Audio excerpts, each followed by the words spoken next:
हे साईनाथ महाराज के बेटा बेटी, आज शिव जी की कृपा है, सोमवार है, अनंत कृपा होने वाली है, अनंत करुणा बरसने वाली है।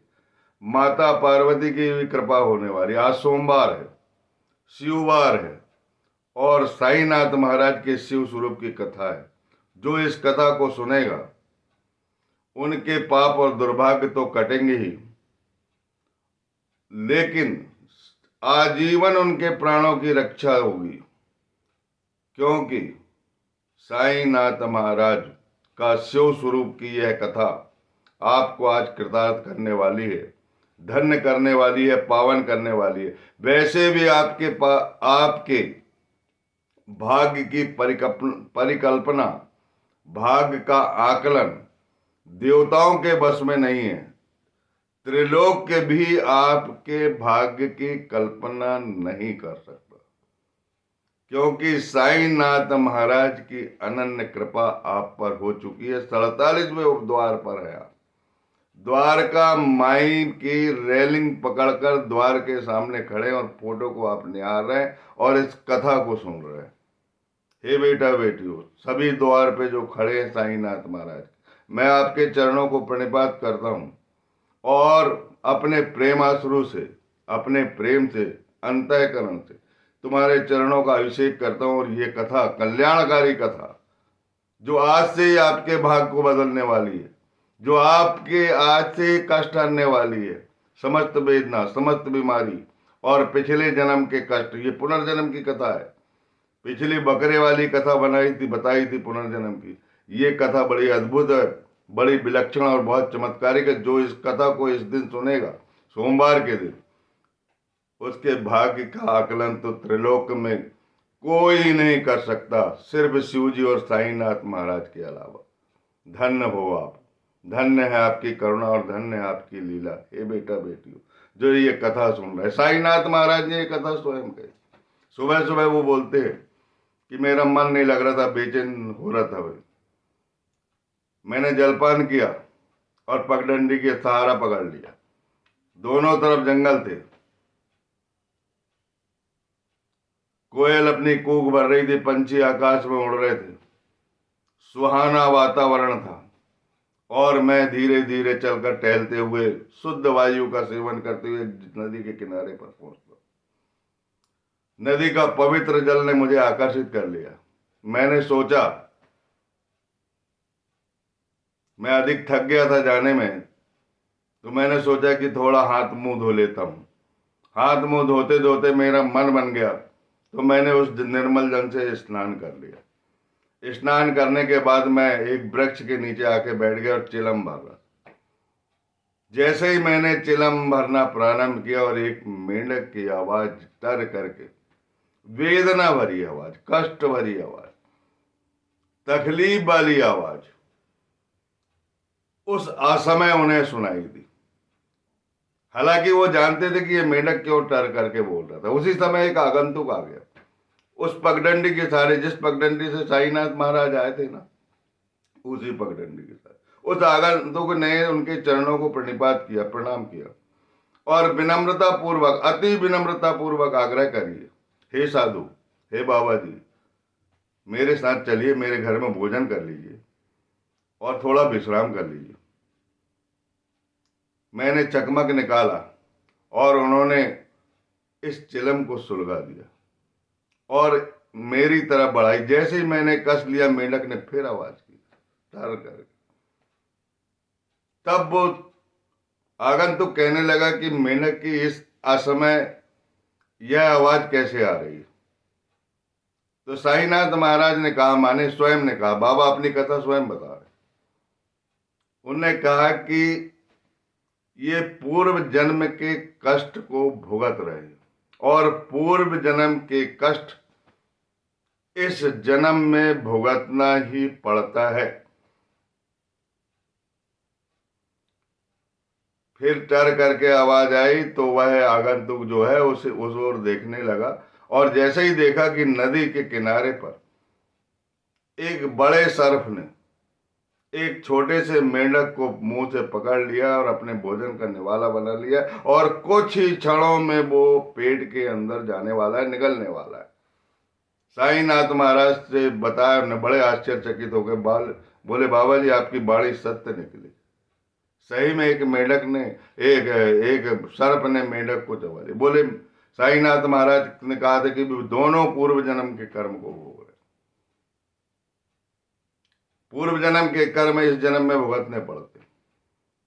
इसीलिए कर्म करते समय आदमी को ध्यान रखना चाहिए, यदि बुरे कर्म करने का मन बना है तो ईश्वर चिंतन करना चाहिए, अपने सदगुरु की आराधना करना चाहिए जो सत्य ब्रह्म स्वरूप।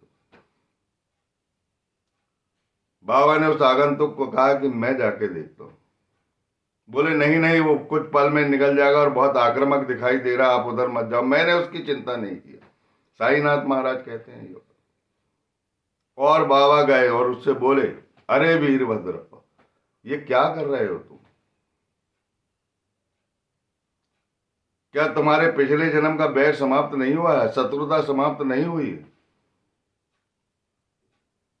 जो इस जन्म में तुम सर्प की योनि में हो, और जो चैनब सप्पा है वो मेंढक की योनि में है। हे वीरभद्रप्पा, मेरा कहा मानो, अब तो बैर छोड़ दो। मैं तुम्हारे प्रत्यक्ष हूं, मैं तुम्हारा संरक्षक हूं, मैं तुम्हारा पिता हूं। ये समस्त प्राणी मेरे ही पेट से जन्म लिए हैं और मुझ में ही लय होने वाले। मेरी तो सुनो, छोड़ो शत्रुता, छोड़ो बैर। बाबा की ध्वनि धरती से कंपित होते हुए सर्प को एहसास होता है, और सर्प उस मेंढक को छोड़ देता। मेंढक फुदकता हुआ प्रसन्नता पूर्वक जंगल की झाड़ियों में लुप्त हो जाता है, और सर्प भी पानी में लुप्त हो जाता है। आगंतुक को बड़ा आश्चर्य होता है कि बाबा ने एक का नाम वीरभद्रप्पा लिया और एक का नाम चैनब सप्पा। हे साधु, हे महात्मा, मुझे समझाने का प्रयत्न करें, ये चैनब सप्पा कौन है और ये वीरभद्रप्पा कौन है? फिर हमने दूसरी बार चिलम सुलगाई और कस लगाने के बाद हमने इस कथा को आगे बढ़ाया। उस आगंतुक के समाधान के लिए साईनाथ महाराज कथा कहते कि मैं जहां रहता था वहां से 4-5 किलोमीटर एक महादेव का मंदिर था, वो पूर्णतः क्षतिग्रस्त हो गया, और एक महिला की जमीन पे था जिसका नाम दुबकी बाई था।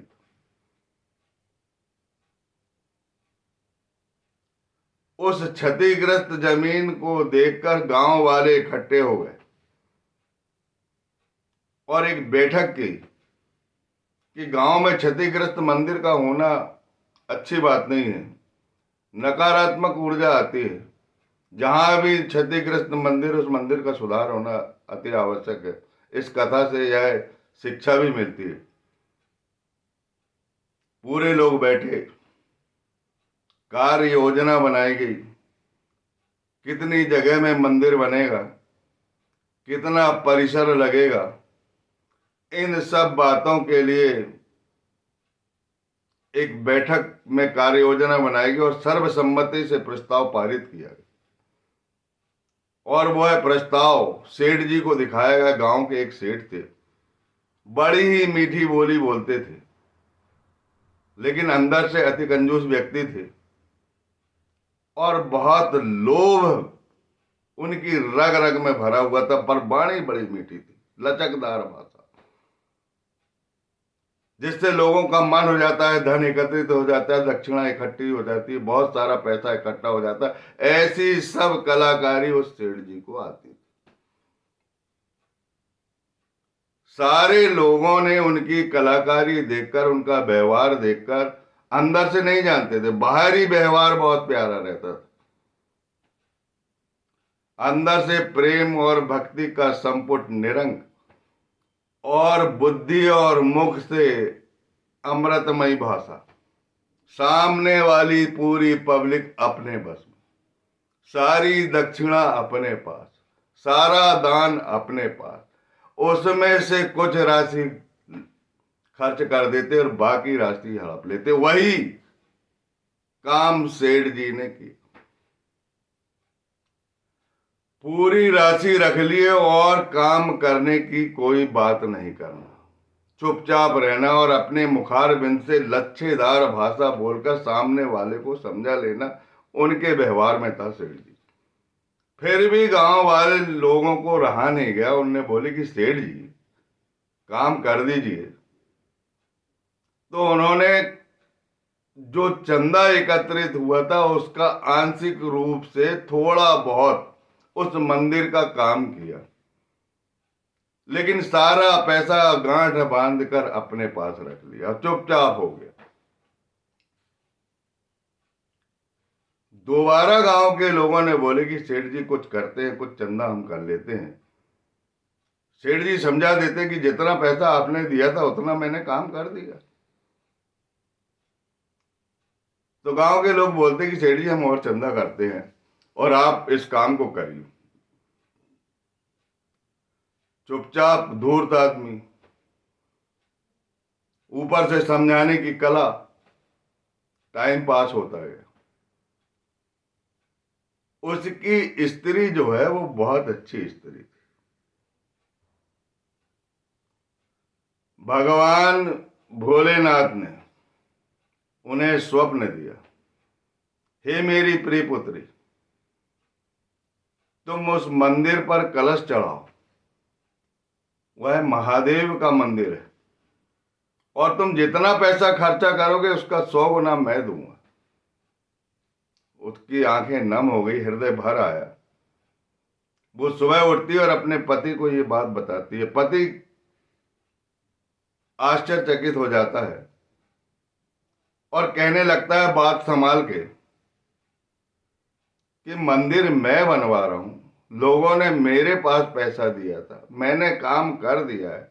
भगवान शिव क्या मुझे सपना नहीं दे सकते? तुम्हें सपना दे दिया। उस धूर्त ने बहला फुसला के अपनी पत्नी को फिर समझा। इसके बाद फिर महादेव उन्हें स्वप्न देते पत्नी को कि अपने पति की बातों में मत आई, वह बहुत धूर्त आदमी है, बहुत लोभी आदमी है, जो दूसरे के पैसे को धार्मिक कार्य में इकट्ठा करना जानता है और उसका पैसा जो है कुछ मात्रा में लगाता है और बाकी पैसा डकार लेता है।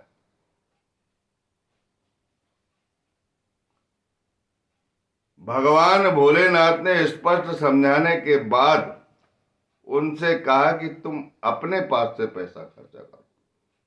फिर उसकी आंखें द्रवित होती है, अंतःकरण उसका द्रवित होता है, आंख से अश्रुपात होता है और उठती है, और वह अपने पिता के दिए हुए आभूषण को बेचना चाहती है और वो बेचने के लिए निकल पड़ती और अपने पति को बोलती कि मैं ये आभूषण बेचने जा रही क्योंकि मुझे ये मंदिर बना। बहला फुसला लिया फिर कि तुम ये क्या कर रही हो, पैसे की जरूरत है तो घर से ले जाओ ना, क्या दिक्कत है, अपने पास पैसे की कोई कमी थोड़ी है। माहिर है बोलने में, आजकल बहुत लोग माहिर है बोलने में, धन इकट्ठा कर लेते, लोगों को सामने प्रभावित कर देते, भक्ति और प्रेम का संपुट अपने हृदय में नहीं रखते। लेकिन सब कर लेते, बहुत पैसा इकट्ठा कर लेते। कोई गौशाला चलाता है, कोई वृद्धाश्रम चलाता है, कोई कुछ चलाता है। पुण्य कार्य की आड़ में जो राशि आती है वो हमेशा धर्मोपार्जन के लिए खर्च होना चाहिए। यदि लेस मात्र भी वो पैसा अपने उपयोग में करता है तो 100 जन्म तक नरक भोगना पड़ता है, 100 जन्म तक गरीबी की दंश पीड़ा में रहना पड़ता है। अभी भले ही पैसे के कारण भगवान बने हुए और लोग उन्हें भगवान कहने लगते और वो दूसरे को कहते कि वो भगवान नहीं हो सकते, संत हो सकते। गीदड़ की खाल होड़कर भगवान नहीं बना जा सकता, ऐसा मैंने सुना हूं। मैं उनके चरणों को प्रणिपात करता हूँ, उनको भी नमन करता हूँ। उनके अंदर भी मेरे भोलेनाथ है, मेरे साईं नाथ है। और ये साईं की लीला है जो ऐसे पात्र को चुनते हैं जिसे विज्ञापन की जरूरत नहीं पड़ती। जब जब भी ये बुराई करते हैं भगवान की, ये दुनिया राममय है, सिया राममय सब जग जानी, सब कुछ राम है, अच्छा बुरा सब राम है, और सब हमसे है, हम कल्याण करेंगे और अपने निर्धारित और कर्तव्य का धर्म के अनुसार पालन करेंगे। इंसानियत सबसे बड़ा धर्म है। लेकिन नहीं, श्री हरि की माया के कुचक्र में ऐसे फंसे हैं कि लच्छेदार भाषा बोलेंगे, धन इकट्ठा करेंगे और धर्मार्थ में कुछ अंश लगाएंगे और भगवान भीड़ भाड़ में भगवान बने फिरेंगे। और जो ओरिजिनल भगवान है, जो पुनर्जन्म की कथाएं बताता है, उनकी बुराई करेंगे। ये अभी तो अच्छा लग रहा है, लेकिन कई जन्मों तक इन्हें दंश पीड़ा और नरक भोगना पड़ेगा। बोलिए सच्चिदानंद सदगुरु साईनाथ महाराज की जय। इस प्रकार की शिक्षा इस कथा से मिलती।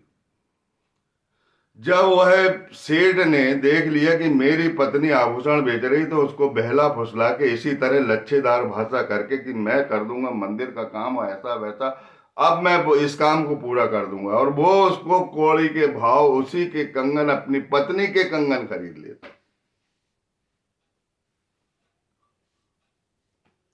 और जिस भूमि पर वह मंदिर था, वह भूमि एक दुबकी बाई की थी, और उसने 200 रुपए उस सेठ से कर्ज लिया था।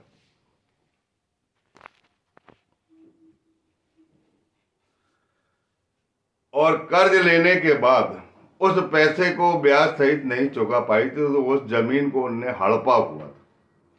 वह जमीन जो है वो मंदिर के निमित्त दे देता है। पथरीली जमीन थी उस समय, वहां पर कोई कीमत नहीं। इसके बाद बड़ा परिवर्तन हुआ।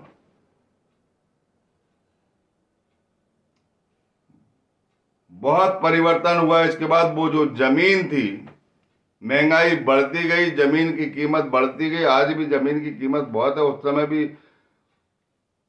साईनाथ महाराज ने अपने मुखारबिंद से वर्णन किया कि उस समय भी जमीन की कीमत उस समय जो भी था बहुत बढ़ चुकी थी। जो कौड़ी के मोल उसने हड़प लिया था वो जमीन को, ब्याज ना देने के कारण दुबकी बाई से, उस जमीन को उसने मंदिर के निमित्त दे दिया था कि इसमें सारे काम, परिसर एटसर सब बन जाएंगे, आप लोग इस काम को करिए। और इस भावना से दिया था कि इस जमीन की कोई कीमत ही नहीं थी, कोई उपयोग ही नहीं था। लेकिन ईश्वर की ऐसी कृपा हुई कि वो जमीन जो है वो 100 गुना अधिक राशि में बिकी।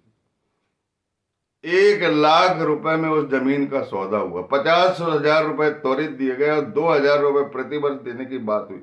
25 वर्ष में उसको चुकता करने की बात। सब कुछ हो गया, सब ठीक ठाक हो गया, लेन देन वहीं समाप्त हुआ और उसने पैसा भी चुका दी। साईनाथ महाराज अपनी कथा को आगे कहते हैं।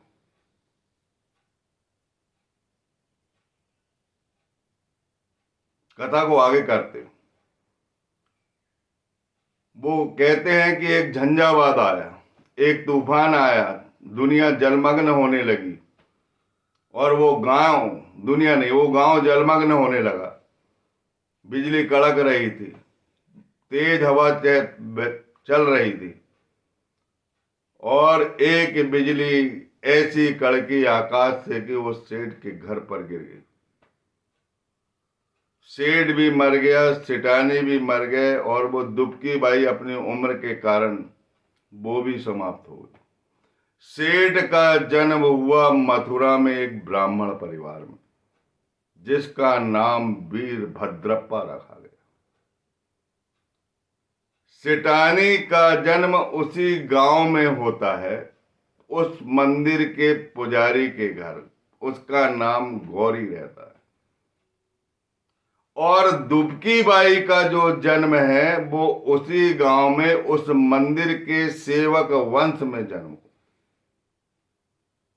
साईनाथ महाराज कहते हैं कि उस मंदिर का पुजारी, जब गौरी धीरे धीरे बड़ी हुई, जवान होने लगी, तब पुजारी को चिंता होने लगी कि बेटी के हाथ पीले करना है।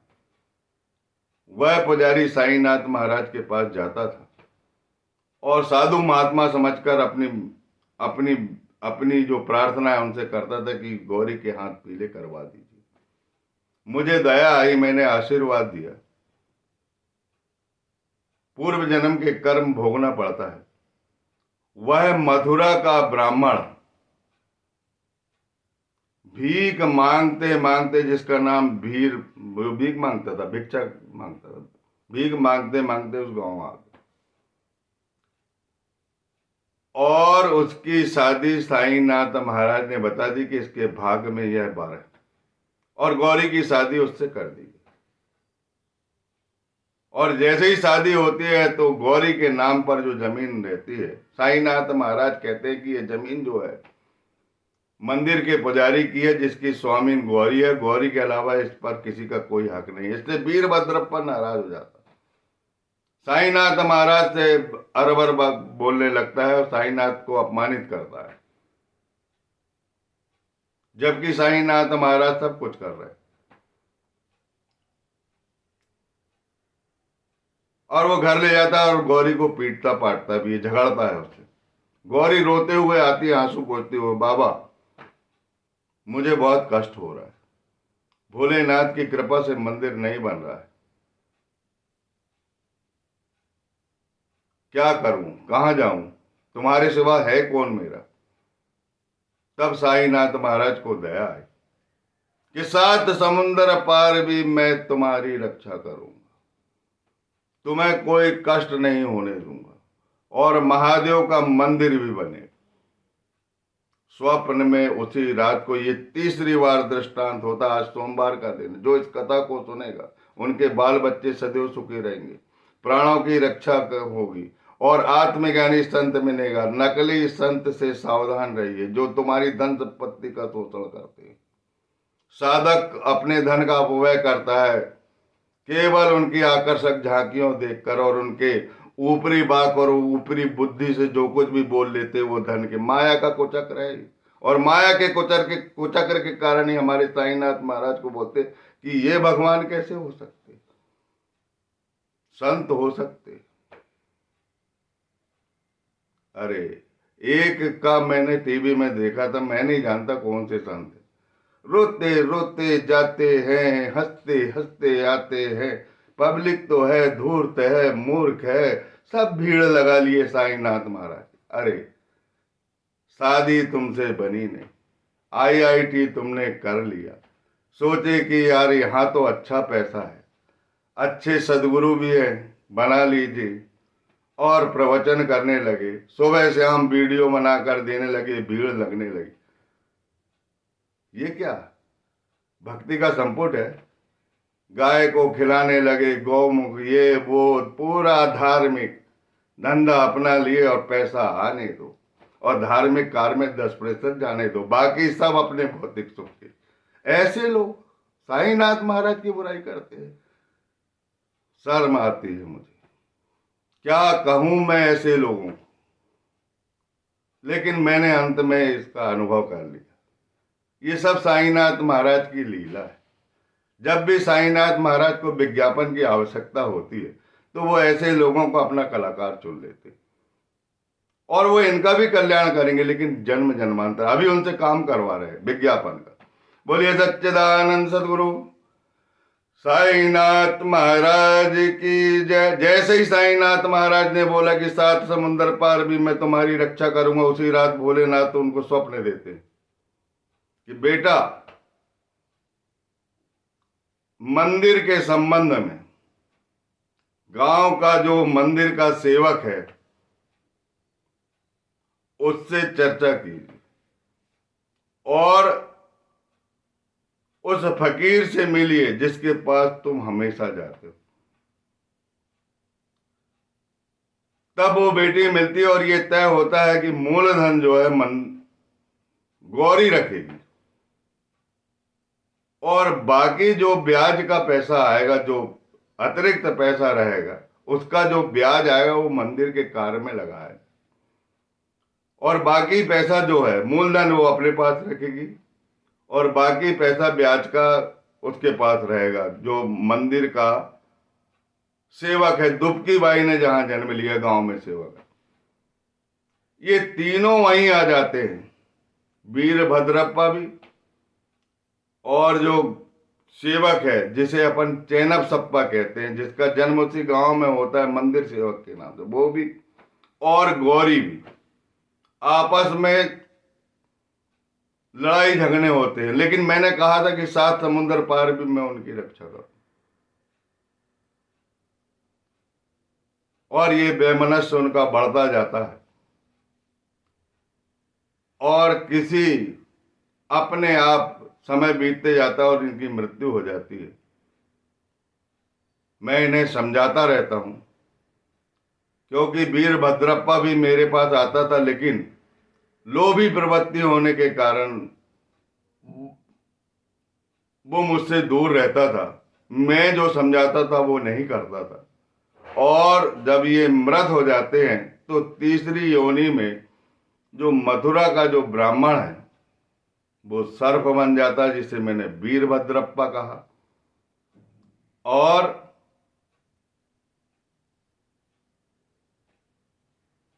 जो गांव का है मंदिर का सेवक,